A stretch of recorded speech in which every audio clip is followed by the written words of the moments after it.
큰 박수 하나님께 영광을 올려드리십니다.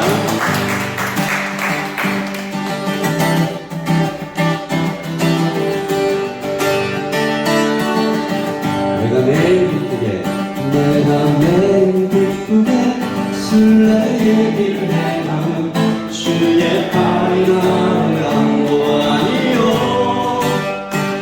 내가 주의 품목을 안는 참된 미련을 주의 영이 함께하니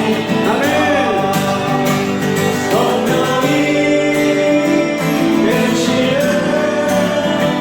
할렐루야 함께하시네. 좁은 길을 걸어 항상 기뻐하고 주의 영이 함께합니다.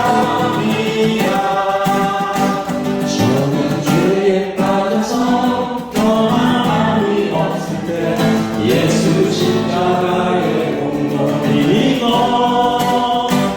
그 바다에 엎드려 참된 평화 얻음을 주의 영이 함께하니라. 성령이 계시네. 할렐루야 함께하시네. 좁은 길을 걸으며 밤낮 기뻐하고 주의 영이 함께하니라.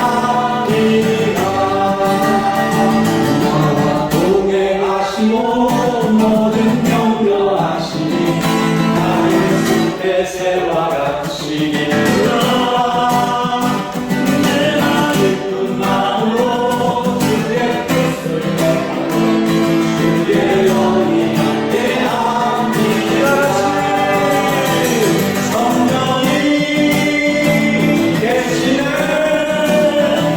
할렐루야 함께하시네. 좁은 길을 걸어 밤낮 기뻐하고 주의 영이 함께합니다.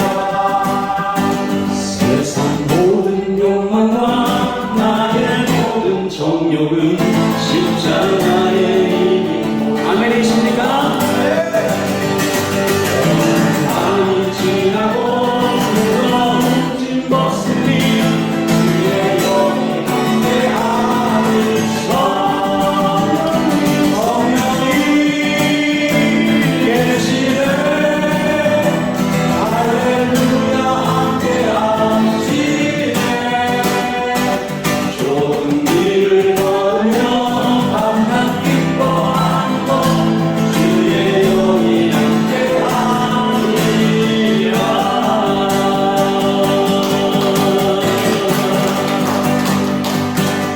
성령이 계시네. 할렐루야 함께하시네.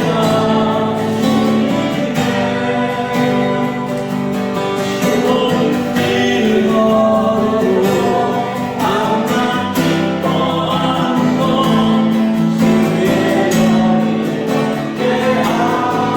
제 성령님을 부르십니다. 성령님 계시네. 할렐루야 함께하시네.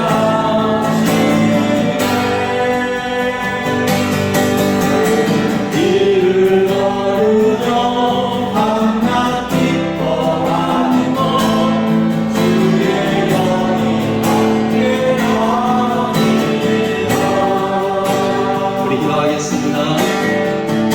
성령께서 우리에게 주시겠다고 약속하신 모든 은사를 받아 누리며 마가의 다락방에 성령께서 임재하셨을 때 12제자와 120문가가 완전히 변하여 새 사람이 된 것처럼 우리 안에 살아계신 성령님 인정합니다.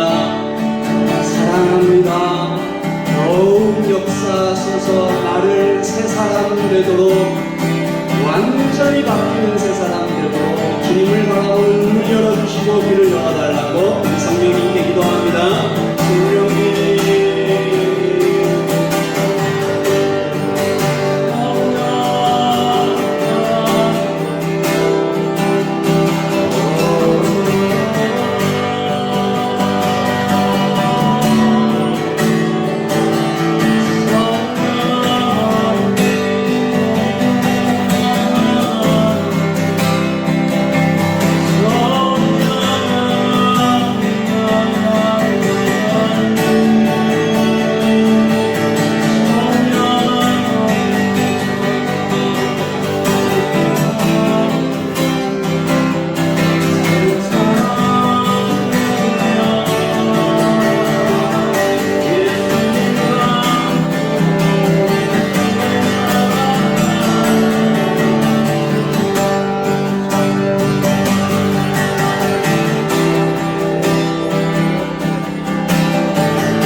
여기 많으시도다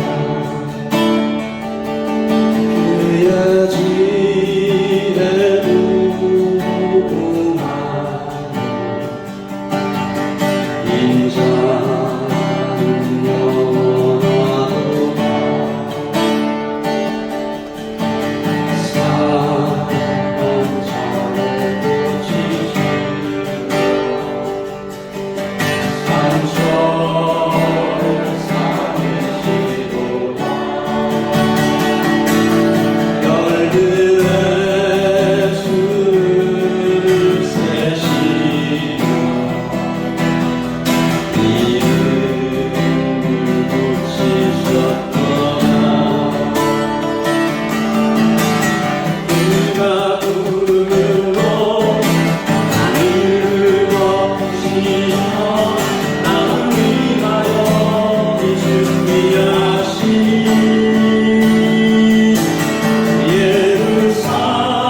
예루살렘아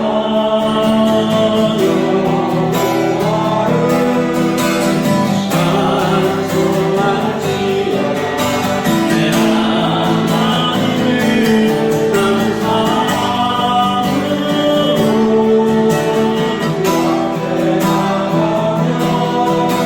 주님의 앞에 경배가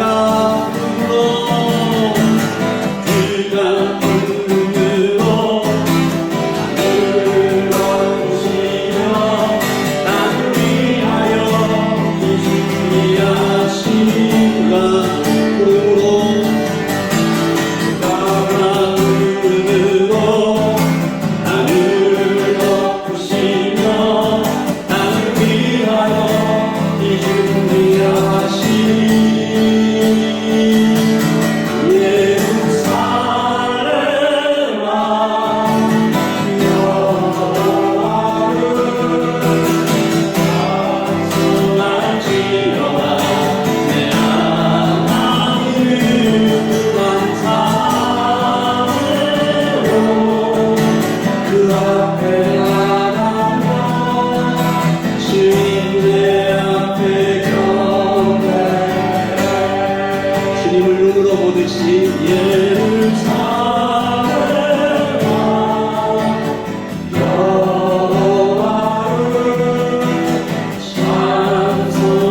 찬송할지어다 내 하나님을 감사하며 그 앞에 나가며 주님의 앞에 경배 감사하며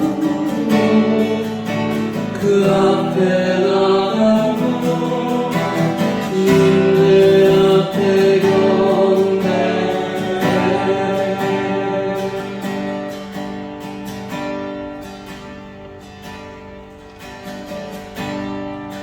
그 성전에 들어갈 때 큰 기쁨으로 춤을 추다가 이제 우리가 성소 앞에 서서 지성소의 휘장 앞에 서 있다 이렇게 생각을 하시고 그 지성소의 휘장을 열고 들어가면 살아계신 우리 주 예수 그리스도 삼위 하나님께서 불꽃으로 임재하시는 장면 앞에 우리가 말문이 막히고 다만 사랑의 고백을 하게 됩니다.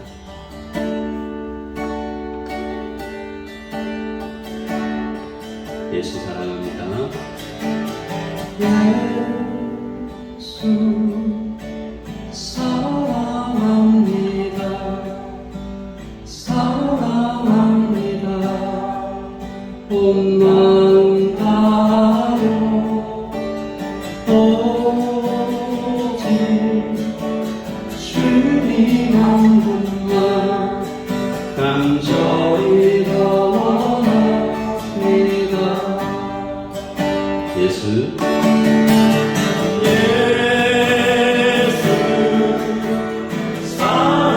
사랑합니다.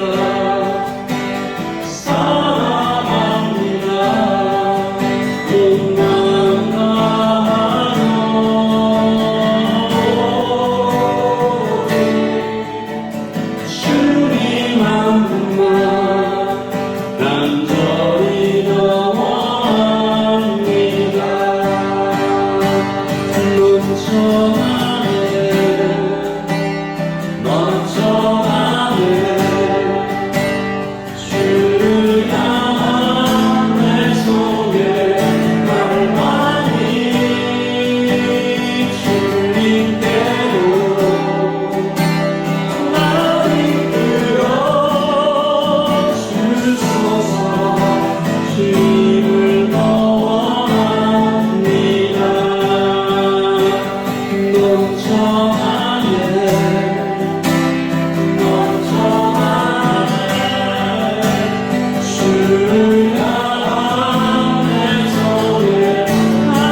예수님 사랑합니다.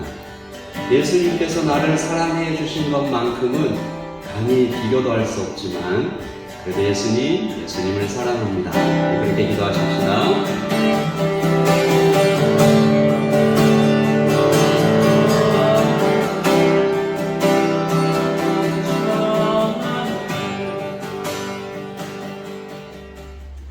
데살로니가전서 2장 4절부터 10절까지 말씀을 저와 여러분이 교독하도록 하시죠. 제가 먼저 2장 4절을 읽습니다. 오직 하나님께 옳게 열심을 입어 복음을 위탁받았으니 우리가 이와 같이 말하는 사람을 기쁘게 하려 함이 아니요 오직 우리 마음을 감찰하시는 하나님을 기쁘시게 하려 함이라. 너희도 알거니와 우리가 아무 때에도 악충하는 말이나 탐심에 탈을 쓰지 아니하는 것을 하나님이 증언하셨습니다. 또한 우리는 너희에게서든지 다른 이에게서든지 사람에게서는 영광을 구하지 아니하였노라. 우리는 그리스도의 사도로서 마땅히 권위를 주장할 수 있으나 도리어 너희 가운데서 유순한 자가 되어 부모가 자기 자녀를 들림같이 하였으니 우리가 이같이 너희를 사모하여 하나님의 복음뿐 아니라 우리의 목숨까지도 너희에게 주기를 기뻐함은 너희가 우리의 사랑하는 자 됨이라.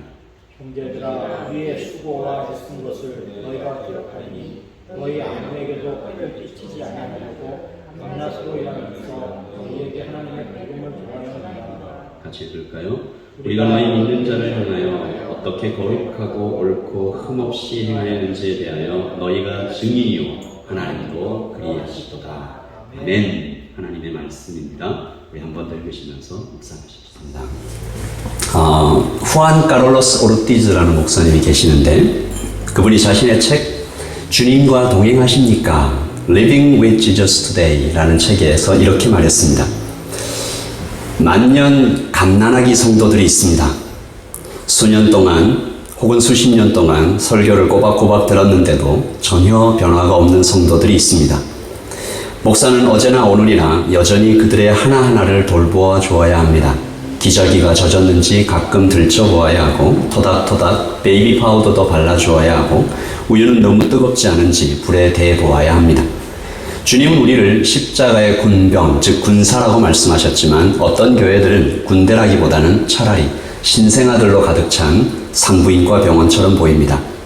교회가 수적으로 증가할 때 우리는 스스로 자신을 속입니다. 우리는 그것을 성장이라고 부릅니다. 그러나 오해입니다. 무덤들도 역시 수적으로는 증가하고 있으니까요. 사랑이 없는 10명의 성도들이 여전히 사랑이 없는 500명으로 늘어났다는 것은 뒤룩뒤룩 비갯살이 쪘다는 것 이외에는 아무것도 아닙니다. 영적인 성장이 거의 없는 교회와 성도에 대한 초라한 현실에 대해서 이렇게 토로에 놓으신 거고요.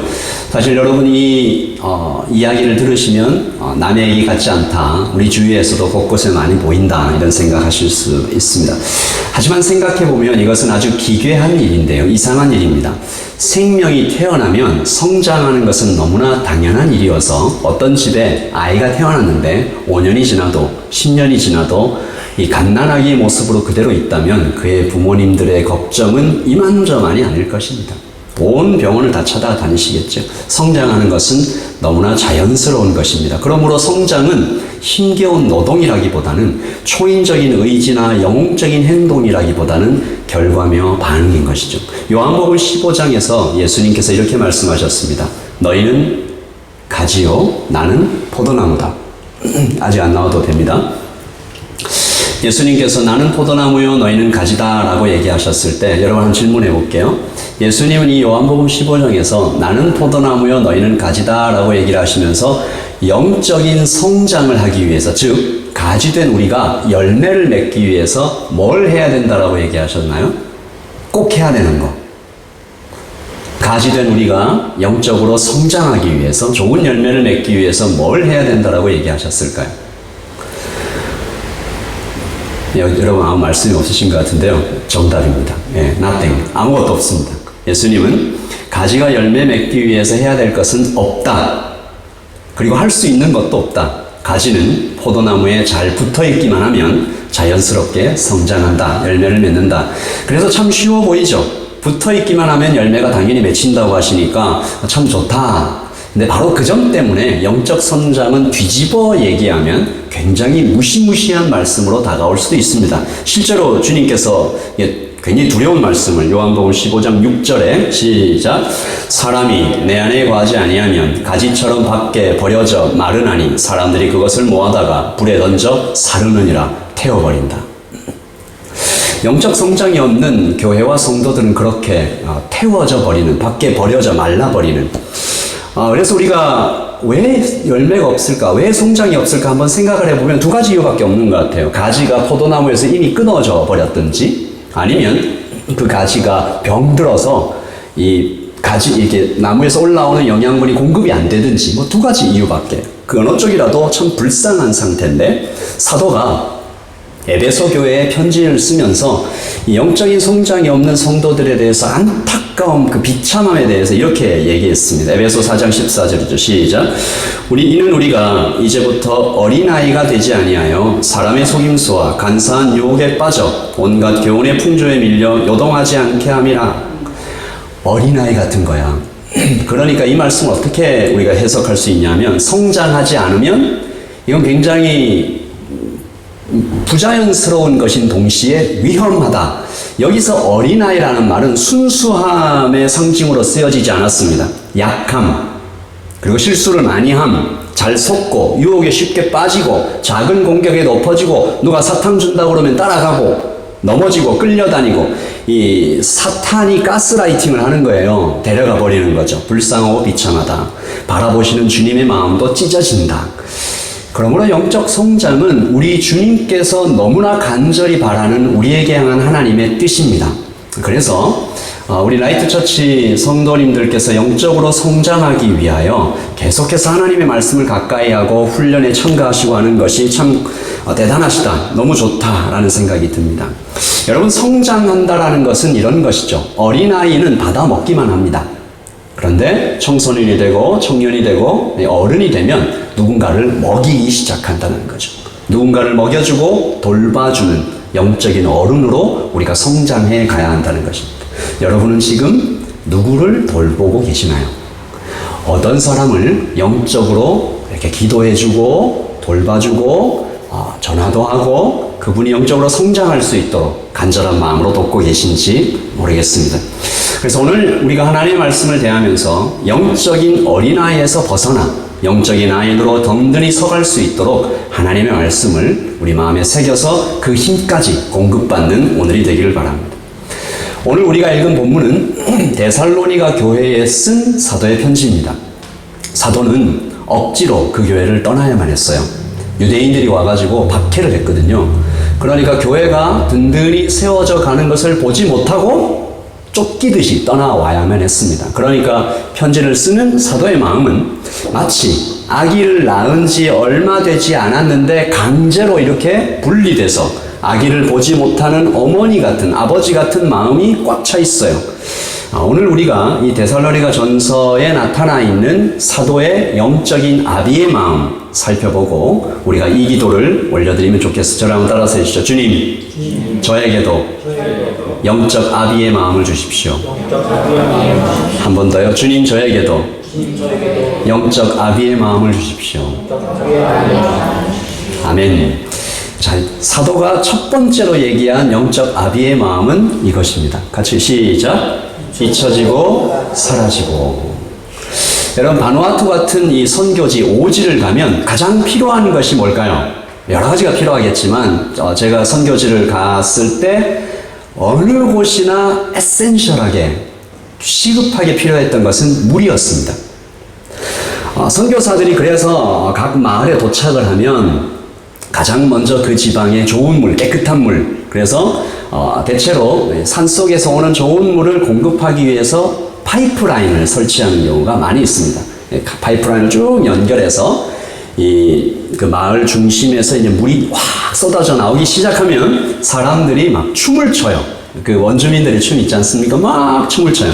그때부터 이 파이프라인은 그 마을에서 가장 중요한 존재가 됩니다. 소중하게 여겨주고 칭찬해주고 높여주고 이 파이프라인 때문에 우리가 깨끗하게 살게 되었다. 아이들도 병도 덜 걸리게 되고 그전에는 굉장히 더러운 그릇에 음식을 담아서 먹어야만 했거든요.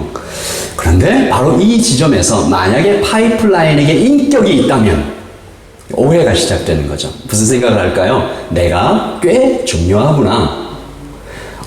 사람들이 나에게 자꾸 이렇게 막, 너 너무 고맙다, 너무 중요하다, 너무 귀하다, 자꾸 이렇게 마음이 올라가요. 내가 누군데? 그렇게 파이프라인의 마음이 쭉쭉쭉 올라갑니다. 여러분, 오해죠? 누가 주인공입니까?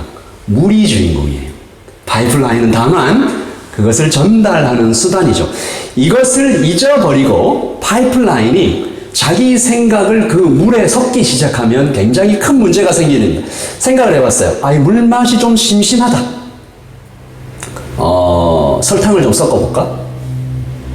아니면 좀 하여튼 여러 가지죠. 잘 모르겠어요. 콜라를 좀 대신 넣어볼까? 이렇게 되면 그 지방 사람들의 건강이 사도가 이런 얘기를 하는 겁니다. 성도들에게 이렇게 얘기하는 거죠. 여러분 한 번만 저를 따라하세요. 나는 물이 아니다. 나는 파이프라인이다. 사도가 이것을 잊지 않기 위해서 막 몸을 떨며 몸부림을 쳤어요. 내가 꿈에서라도 잊지 말아야 할 한 가지는 내가 전하는 이 복음에 무엇인가 섞여 들어가지 않도록 나는 주의한다. 그래서 사도는 이렇게 말했습니다. 사람을 기쁘게 하려는 모든 시도는 중단한다. 같이 읽어볼까요? 시작. 오직 하나님께 옳게 여기심을 입어 복음을 위탁받았으니 우리가 이와 같이 말함은 사람을 기쁘게 하려 함이 아니요 오직 우리 마음을 감찰하시는 하나님을 기쁘시게 하려 함이라. 아멘. 그래서 사도는 본인이 세웠고 너무 사랑하는 그 데살로니가 교인들에게 그 사람들의 눈치를 보는 것, 그리고 인정받기 위해 무엇인가를 하는 것, 그들의 기분을 좋게 하기 위한 시도를 하는 것, 거꾸로 얘기해서 또 그들의 기분이 상할까봐 감히 이런 말 저런 말 하지 못하는 그런 행동을 중단하는 것입니다. 사람을 기쁘게 하는 마음을 다 버려야 하는 것이 영적인 아비에게 요구되는 가장 중요한, 그것은 복음을 변질시킬 수 있는 아주 악한 일인 동시에 사실은 불가능해요. 여러분 한번 잘 보십시오. 2장 5절입니다. 너희도 알거니와 우리가 아무 때든지 아첨하는 말이나 탐심의 말을 탈을 쓰지 아니한 것을 하나님이 증언하시니라. 같이 읽어보죠. 또한 우리는 너희에게서든지 다른 에게서든지 사람에게서는 영광을 구하지 아니하였노라. 아멘. 이것은 사도가 이렇게 했습니다라고 얘기하는 동시에 이렇게 할 수 없습니다라는 부정의 뜻도 함께 포함되어 있어요. 사람에게서는 영광을 받을 수 없다. 무슨 말이에요? 사람은 만족시킬 수 없다. 가장 좋은 길은 한 분 하나님을 기쁘시게 하는 것이 100번 낫다. 아침에 먹었던 사람의 마음이 점심에 또 바뀌고 5명이 모이면 5명의 마음이 다 다르고 그렇게 조석으로 바뀌고 수없이 변하는 변덕스러운 사람의 마음을 기쁘게 하는 것보다 한 분 하나님의 마음을 기쁘시게 하면서 걸어가는 것이 얼마나 더 좋은가. 사도는 이 얘기를 하는 것입니다. 여러분 여기서 중요한 것은 사람을 기쁘게 하려는 것, 이 문장에서 이 사람에 나도 포함된다는 거죠. 나를 기쁘게 하려는 사역, 은근히 드러내려는 마음, 누가 알아주지 못할 때 작동하는 보상심리, 이런 것들을 경계합니다. 그래서 내가 드러나면 필연적으로 복음은 오염되죠. 여러분 질문 한번 해볼까요? 거룩하고 우리가 보기에 거룩하고 거룩한 일을 하면서 동시에 죄를 지을 수 있을까요? 쉽게 얘기해서 제가 여러분 앞에서 지금 설교를 하고 있습니다. 제가 설교를 하는 동시에 죄를 지을 수 있을까요? 어떤 경우에 그렇게 됩니까? 하나님을 드러내려고 하지 않고 혹시 이 말하는 우리 성도님들 중에 누군가가 좀 기분이 상할까? 혹은 또 이렇게 얘기하면 저분의 마음이 좀 기쁠까? 혹은 이렇게 말하면 나를 좀 이렇게 좋아해 주지 않을까? 그런 생각들이 베이스가 되어서 말씀을 전한다면 그는 설교를 하면서 가장 거룩한 일을 하면서 동시에 죄를 짓게 되는 것입니다. 똑같은 의미로 여러분이 비용을 내고 시간을 내어서 참 쉽지 않은 봉사, 누군가가 여러분에게 그런 얘기 했을 것 같아요. 개척교회 다닌다면 너무 힘들겠다. 쉽지 않은, 그러나 굉장히 아름다운 일이죠. 이런 일을 하면서도 우리가 죄를 쌓아갈 수 있겠다라는 것입니다. 요한복음 15장에서 예수님께서 바로 이 말씀을 하셨습니다. 나를 떠나서는 너희가 아무것도 할 수 없다. 나를 떠나서는 너희가 아무것을 써도 You can do nothing. 사실 이 말씀은 제 인생 말씀입니다. 제가 이 얘기를 나중에 한번 같이 나눌 일이 있을 것인데, 주님 안에서 하지 않은 일은 그것이 무엇이든지 간에 주님이 하나도 카운팅하지 않으시는구나. 극단적인 경우에 사실 이 복음서에 그런 말이 있죠. 하나님 앞에 딱 섰는데 하나님 뭐라고 그래요? 내가 너를 모른다. 너무 놀래가지고 제가 그냥 구체적으로 한번 예를 들어볼까요? 오클랜드에서, 오클랜드를 하지 말죠. 하여튼 다른 도시에서 너무너무 열심히 사역을 하시고 해외 선교도 다니시고 정말 좋은 교회를 잘 세워가시고 하여튼 그랬던 목사님인데 하나님 앞에 섰어요. 나는 너를 모른다. 이건 뭐 정말 어마어마한 말씀이죠. 여기서 나온 것 같아요. 나를 떠나서는 너희가 아무것도 할 수 없다. 너는 그냥 너를 드러내기 위해서 사역한 거야. 너의 인기를 위해서 그걸 한 거야. 너의 이름을 드러내기 위해서 그걸 한 거야. 나는 그것이 하나도 하늘에 쌓이지 않았다고 말하고 있는 거야. 난 너를 모른다. 주님 안에서 하지 않은 것, 여러분도 한번 자기의 이 심장 속을 한번 다 뒤져보세요. 주님 안에서 하지 않은 것, 사람 앞에서 한 것, 하나님 하나도 기억하지 않으신다. 제가 설교를 준비하면서 재밌는 얀테 법칙이라는 말을 이렇게 발견을 했는데요. 노르웨이의 작가 악셀 산데모스라는 분이 쓴 도망자라는 소설에 처음 등장한 것인데, 사실은 스칸디나비아 반도, 노르웨이, 스웨덴 뭐 이런 나라 전반에 걸쳐진 국민 정서에 가깝다고 해요. 제가 이거 읽으면서 이게 제자도의 핵심, 자기 부인을 잘 설명하고 있는 것 같다. 여러분 한번 보십시오. 이게 스칸디나비아 반도 사람들의 국민 정서랍니다. 제가 한번 당신이 하면 읽어보게요. 당신이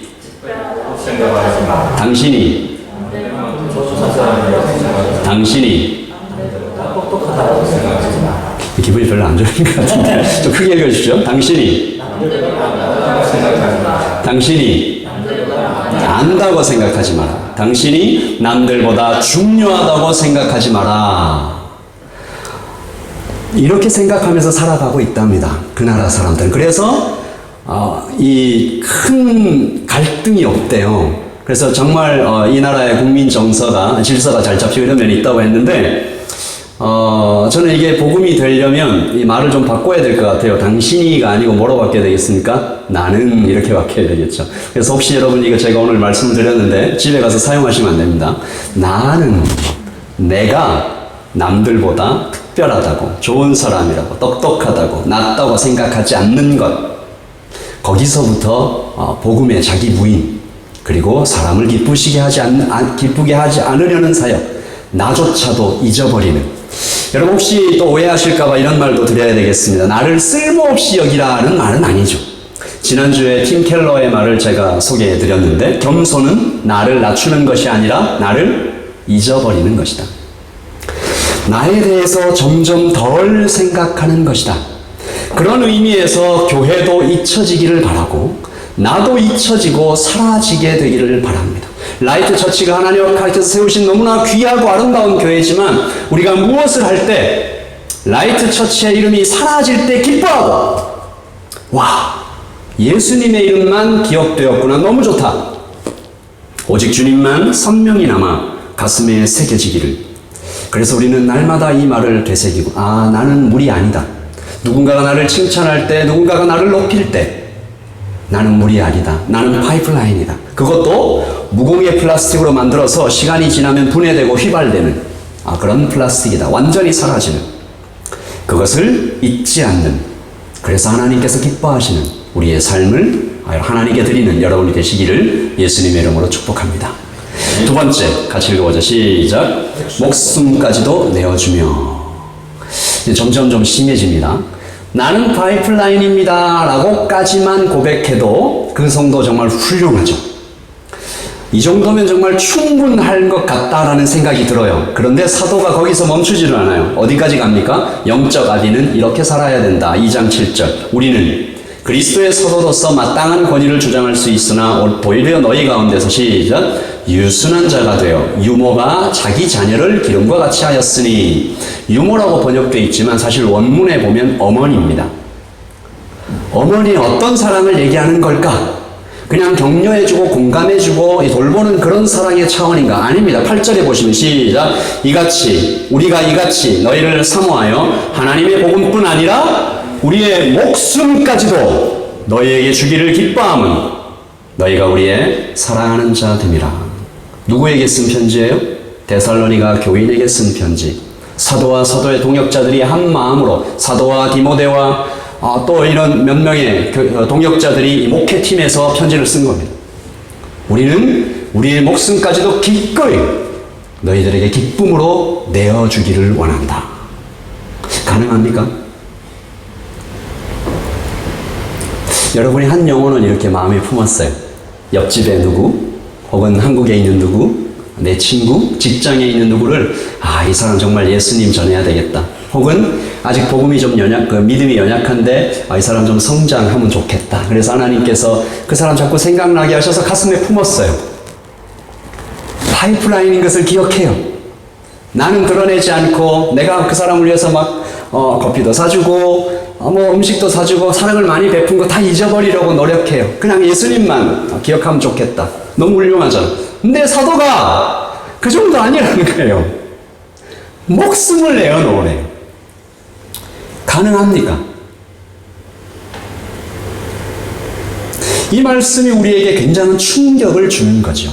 그냥 그렇게 쉽게 읽고 지나갈 수 있는 말씀이 아닌 것입니다. 저는 이 말씀에서 이것을 좀 역설적으로 해석하면 이렇게 생각할 수 있을 것 같습니다. 영적인 아비가 되는 것, 이게 목숨도 내놓을 만큼 이렇게 가치 있는 일인가? 그렇게 얘기하시는 건가? 주께서 그렇게 얘기하셨습니다. 한치의 망설임도 없이 제자들에게 이렇게 말씀하셨습니다. 이것이 요즘 거의 잊혀진 메시지인데, 이에 예수께서 제자들에게 이르시되 아무든지 나를 따라오려거든 자기를 부인하고 자기 십자가를 지고 나를 쫓을 것이니라. 그게 무슨 뜻이에요? 잘 모를 것 같으니까 그 다음에 바로 얘기하시죠. 누구든지 시작. 제 목숨을 구원코자 하면 잃을 것이요 누구든지 나를 위하여 제 목숨을 잃으면 찾으리라. 자기를 부인하고 자기 십자가를 지는 것은 그냥 목숨을 드리는 것이다. 제자들은 어떤 사람들입니까? 제자들은 이미 주님을 따르고 있어요. 집을 떠났어요. 자기 평생을 다 드렸어요. 직장을 떠났어요. 동족과 친구와 국가의 오해를 받으면서도 어쩌면 자기 인생 전체를 다 드린 그런 사람들이에요.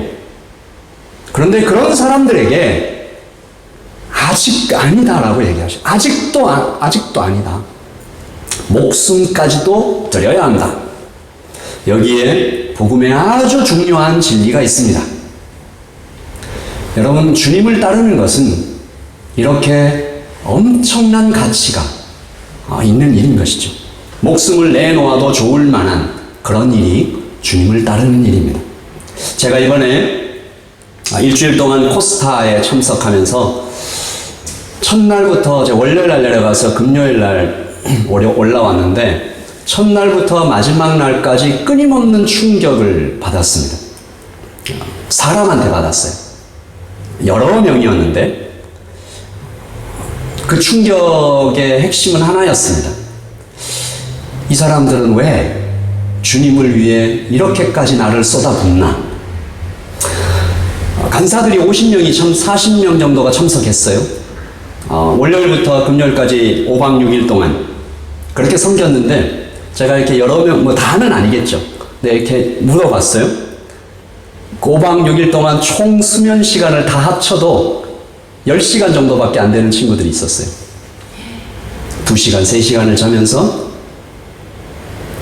학생들을 섬기고, 직장인들도 많이 있더라고요. 직장을 내려놓고 그 일주일을 온전히 와서 섬기는 거예요. 근데 저한테 계속 그런 얘기를 해요. 제가 이제 조장들을 섬기는 멘토로서 참석을 했는데, 저희를 이렇게 도와주는 간사가 2명이 있었거든요. 하루하루 지나가면서 이 사람들 왜 다크서클 이렇게 막 내려오고 얼굴이 막 피폐해지는 거예요. 2시간, 3시간밖에 못 자니까. 근데 계속 입으로 뭐라고 하냐면, 목사님, 저희가 목사님을 잘 섬기지 못해서 죄송해요. 더 잘 섬기고 싶은데 역량이 안 되는 것 같아요. 그래서 제가 텍스트를 보냈어요. 인간의 한계를 뛰어넘고 싶은 것인가? 너희들은 충분히 120% 했다. 그리고 또 강사들에게 충격을 받습니다. 강사들이 이번에 한 10명 정도 참석을 하셨는데, 전 세계에서 비행기를 타고 일주일간 일정을 빼서 자기 돈으로 비행기 표를 사서 오신 거죠. 모든 강사님들이 다 충격을 줬는데, 그 중에 제가 가장 충격을 받았던 영상 하나가 있습니다. 미국에서 사역을 하던 목사님인데, 그 교회의 담임 목사님께서 시드니로 가서 개척을 해라. 네, 그런 이제 도전을 받고 네 하고 이제 준비를 해서 이제 오신 거죠. 오실 때 교회에 광고를 했어요. 뉴욕에 있는 교회인데, 이 목사님을 따라서 시드니로 가서 3년 동안 교회 개척을 도울 사람 20명이 손을 들었어요. 그러니까 10가정이죠. 아이가 3명 있는 가정, 갓 태어난 신생아가 있는 가정, 그 10가정이 개척을 돕기 위해서 시드니로 따라갔어요. 억대 연봉을 포기하고 집을 팔고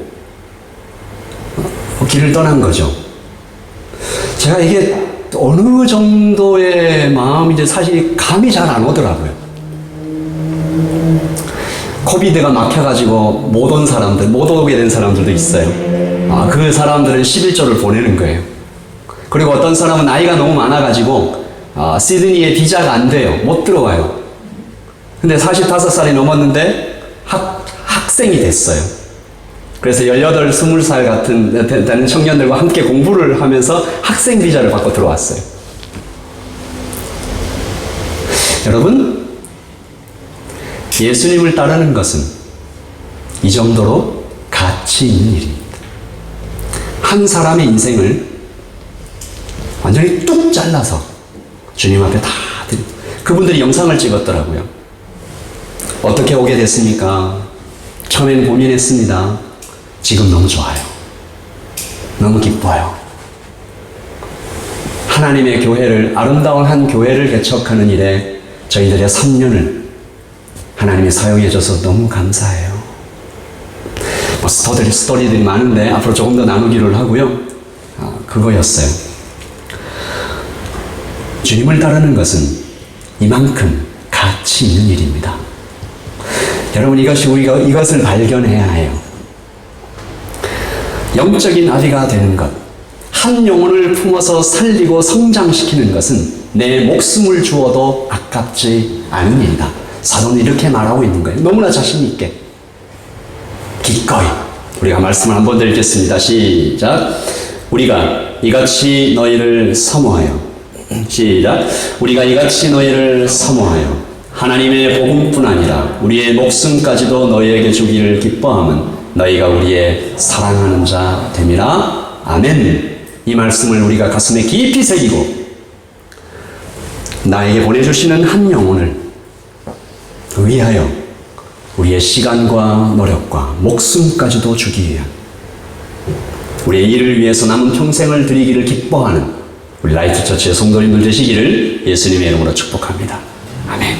그리고 세 번째, 시작. 주를 보니 뵙니다. 여러분, 파이프라인 되는 것도 어려워요. 목숨까지도 내놓으라니까 더 마음이 무거워요. 그런데 그렇지 않아요. 복음은 우리에게 얘기합니다. 주를 보면 됩니다. 여러분, 영적인 아비가 되는 것은 우리가 이렇게 예배 가운데 느꼈던 한순간의 뜨거운 감정이나 강철 같은 의지로 뚜벅뚜벅 이런 일이 아닙니다. 감정은 식겠죠. 수련회 증후군이라는 거 있잖아요. 수련회 갔다 와서 막 뜨거워졌는데 한 3일 지나니까 다 식는. 감정은 식습니다. 의지는 약해집니다. 그러면 어떻게 할까요? 우리는 끊임없이 주님을 바라보는 것 외에는 방법이 없는 것이죠. 제가 파이프라인으로 좀 다시 돌아가 볼게요. 보통의 파이프라인은, 우리가 이 현실에서 보는 파이프라인들은 물을 계속 전달하면 그 안에 뭐가 쌓이나요? 물때가 쌓입니다. 그래서 점점 좁아지고 낡아져서 나중에 시간이 지나면 이 바뀌어요. 오염돼요. 그런데 주님을 전달하는 생명의 파이프라인은 달라요. 어떻게 돼요? 더 깨끗해집니다. 더 뜨거워집니다. 더 새로워집니다. 더 행복해집니다. 더 충만해집니다. 아멘이십니까? 주님을 우리의 마음에 품고 계속 흘려보내면 우리는 업그레이드 됩니다. 조나단 에드워드라는 미국의 엄청난 부흥을 이끌었던 8살 난 아이가 막 바닥을 떼굴떼굴 구르면서 자기의 죄인임을 고백하고 완전히 회심했던 그 아이뿐만이 아니죠. 엄청난 사람들이 영적인 부흥을 경험했던 그 부흥을 이끌었던 조나단 에드워드 목사님이 이런 얘기를 했습니다. Religious affection. 주님을 끊임없이 사랑하고 통과시키면 우리 마음 가운데 신앙 감정이라는 것이 쌓이는데, 이것은 그냥 지나가는 어떤 감정이나 뜨거움이 아니라 이런 것이다. affection은 지성이 밝아져서 하나님의 일들을 이해할 때 하면서 생긴다. affection은 복음적인 겸손으로 우리를 이끈다. affection을 다른 감정들과 구별하게 해주는 것 또 하나의 표지는, 은혜로운 감정은 본성의 변화를 수반한다. 예수님을 통과시키면 통과시킬수록 본성이 변화한다. 8번 같이 읽을까요? affection은 그리스도께서 보여주신 사랑, 온유, 평온함, 용서, 자비의 심령을 자연스럽게 닮아가게 하고 또 그렇게 되도록 도와준다. affection은 그리스도인의 행위로 드러나고 열매를 맺는다. 사도가 사실은 그러므로 이렇게 복잡하게 얘기 안 했지만 이 얘기를 한 겁니다. 사도는 이렇게 얘기한 게 아니에요. 너는 영적인 아비가 되려면 어머니처럼 사랑해야 돼. 목숨을 내놓아야 돼. 그 정도 각오해야지. 그런 얘기를 한 게 아니고 내가 다메섹 도상에서 주님을 따르는 사람들을 죽이려고 그 길을 내려가다가 살아계신 부활하신 주님을 만나 내가 죽고 다시 살아. 그 살아계신 주님을 만나 그분을 바라보며 살아왔더니 내가 이렇게 되었다 라고 간증을 한 것입니다. 나를 기꺼이 죽게 하고 기쁨으로 자신을 버리게 만든 것은 나의 의지가 아니었다. 내가 주님을 계속해서 바라보고 사랑하고 복음은 나를 그렇게 만들어가는 것이다. 여러분, 세상은 가치 있는 것을 더러운 그릇에 담지 않아요. 여러분, 누가 엄청나게 비싼 보석을 이렇게 막 더러운 그릇에 담지 않잖아요. 그런데 주님은 우리를 뭐라고 부르셨죠? 질그릇에 담긴 보배. 주님은 그렇게 하신다는 겁니다. 거룩한 당신을 죄로 오염된 우리 안에 담으세요. 그러면 우리가 깨끗해집니다. 여러분, 한 장면을 상상해 보십시오. 엄청나게 더러운 그 물이, 막 똥물 같은 물이 담겨 있는 한 그릇이 있어요. 이걸 어떻게 깨끗하게 할까? 그 물과 비슷한 양의 물을 부어도 조금 희석이 될 뿐이지. 근데 거기에 아예 파이프라인을 연결해서 무한히 깨끗한 생수를 계속 쏟아붓는다고 생각해 봐요. 시간이 지나면 그 모든 더러움들은 다 제거되고 생수만 가득 남아 있을 것입니다. 우리는 어디에 접속해야 되느냐? 무한하신, 따라서 하십시다. 무한하신 생명, 무한하신 사랑, 무한하신 주님. 거기에 접속할 때만이 우리에게 희망이 있는 것입니다. 주님은 우리를 기꺼이, 주님은 우리를 충분히 바꾸실 수 있습니다. 나의 지금이 어떠하든지 주님의 사랑이 그냥 무한대로 쏟아 부어지면 씻겨나가고 변하고 깨끗해지고 행복해지고 평안해진다. 사도 바울이 이런 얘기를 했습니다. 로마서 5장 7절이죠. 같이 읽어볼까요? 시작. 의인을 위하여 죽는 자가 쉽지 않고 선인을 위하여 용감히 죽는 자가 혹 있거니와. 이 무슨 얘기냐면 의인은 엄청나게 위대한 사람을 얘기하는 겁니다. 우리가 볼 때 막 우러러 보이는 엄청난 선생님, 그 사람을 위해서 대신 죽어주는 사람이 가끔 있다. 그 제자들, 따르는 사람들, 제가 우리 마스터를 위해서 죽겠습니다, 이런 사람들이 가끔 나온다. 그리고 선인은 이 마음이 엄청 순수한 사람을 얘기하는데 대표적으로 갓난아기 같은 그런 생명이에요. 그러니까 이 장면이에요. 아기가 모르고 찻길로 이렇게 막 기어가는데 트럭이 확 오는 거예요. 그래서 엄마가 봤어요. 그럼 엄마가 어떻게 합니까? 계산을 하는 거죠. 내가 100m 18초인데 요 거리가 한 20m 되는, 내가 지금 뛰면 애는 살릴 수 있을지도 이 확률도 반반이고 나는 반드시 죽겠다 라고 계산하는 어머니는 없습니다. 그냥 뛰어드는 거죠. 본능적으로. 이게 그 얘기입니다. 선인을 위하여 용감히 죽는 자가 혹 있거니와. 왜냐하면 이 사람도 애를 보고 잠깐 생각하면 못 뛰어요. 본능적으로 확 뛰어들어서 죽는 거죠. 그러니까 사람이 사람을 위하여 대신 죽는 일은 아주 드물다. 의인을 위해서도 그렇다. 선의를 위해서도 그렇다. 내 자식을 위해서도 그렇다.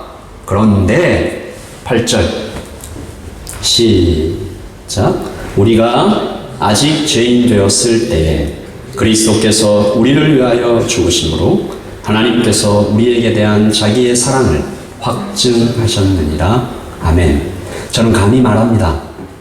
이 말씀을 곱씹어서 이것이 어떠한 사랑인지 우리 가운데 이해되기 시작하면 우리는 정말로 나의 목숨까지도 기꺼이 사랑하며 내놓을 수 있게 될 것입니다. 내가 도대체 어떤 사랑을 받은 것인가? 주님을 바라보면 바라볼수록 내가 지난달에 깨달았던 주님의 사랑은 아무것도 아니었구나. 내가 지금 바라보는 주님의 사랑은 상상할 수 없이 크구나. 그래서 사도 바울은 이 진리들을 깨닫고 말한 것입니다. 2장 8절 다시 봅니다. 우리가 이같이 너희를 사모하여 하나님의 복음뿐 아니라 우리의 목숨까지도 너희에게 주기를 기뻐함은 너희가 우리의 사랑하는 자 됨이라. 아멘. 누가 한 말입니까? 사도 바울이 한 말이죠. 근데 또 누가 한 말이에요? 예수님이 한 말입니다. 예수님이 사도 바울에게 먼저 하신 말이죠. 우리가 삼위일체 하나님께서, 그리고 그 중에 성자 하나님께서 이 땅에 내려오셔서 목숨을 기쁘게 주신 것. 그러니까 이 말은 사도의 속에서 나온 것도 아니에요. 사도가 나 이런 사랑 받았다니까? 나는 어떤 사람이었는 줄 알아? 나는 예수 믿는 사람들을 죽이러 다니던 사람이야. 근데 그런 나를 위해서 예수님께서 죽어주셨다니까? 내가 이걸 어떻게 갚아? 나는 그냥 내가 받은 사랑을 실천하고 갚아주고 흘려보내고 있는 것뿐이야. 그러므로 목숨을 내어주시는 사랑은 나에게 주신 숙제가 아니라 주님께서 먼저 행하신 모범을 보고 따라가는 것입니다. 많이 받은 사람은 많이 줍니다. 그러므로 우리도 이 말씀을 듣는 것이죠. 지금 삼위 하나님께서 이 예배에 참석하신 여러분에게 이렇게 말씀하고 계십니다. 나는 너의 아버지가 되기 위해 나의 목숨을 바쳤다. 나의 소원은, 하나님의 소원이 있어요, 여러분. 하나님이 정말 간절히 원하는 소원이 하나 있어요.